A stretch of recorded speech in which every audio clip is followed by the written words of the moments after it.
Okay, meron tayong Honda GT-R 150 na nag-i-skills ngayon. So, tignan natin yung skills nila. Right.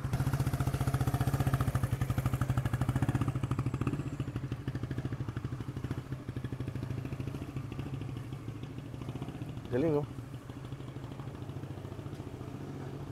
Smooth na smooth lang yung ano nila. Takbuhan.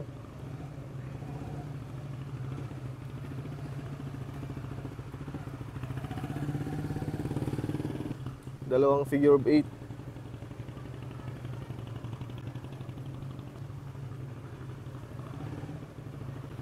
Ayan, ganun lang po ang skills assessment ng Joyride dito sa Cagayan de Oro. So, mahirap.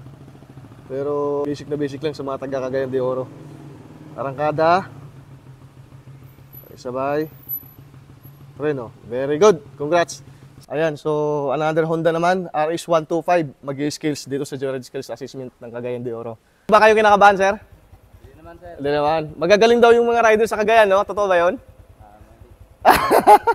Ayan, so tignan natin yung skills assessment ng Honda RS125. Okay, sir, ano gagawin muna bago mandar? Kaliwa kanan kung may parating. Tapos customer, kung nakalak ang helmet. Pag okay na, sinyasan ng customer kung okay na. Okay. Honda RS125. Ayan. Tignan natin kung paano mag-skills ang Honda RS125. Pangalawang sigsag. Right.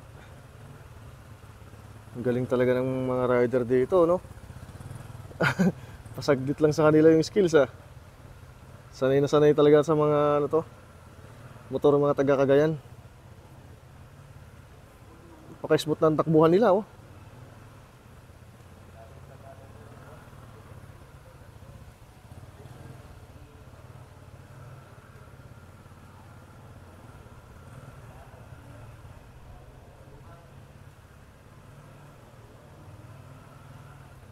Very good.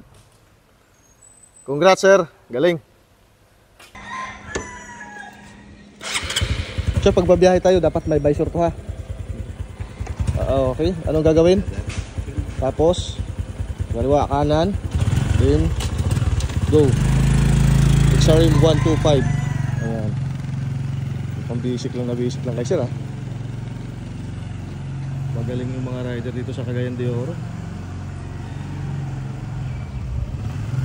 Sinaglit lang, oh. Basic. Figure of 8, dalawang pieces. Ang lambot ng katawan ni sir.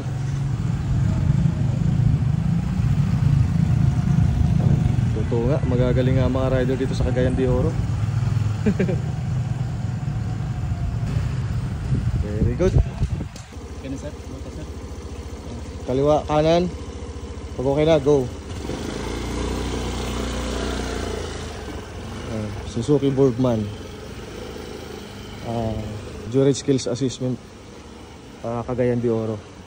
Barangay 23, Covered Court, Cagayan de Oro. So,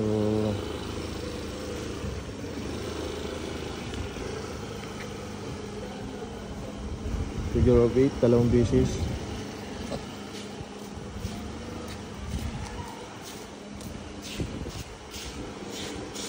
Isa pa.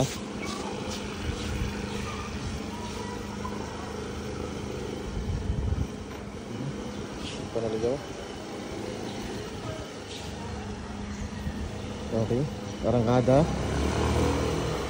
Kopya. Break. Very good. Very good. Congrats.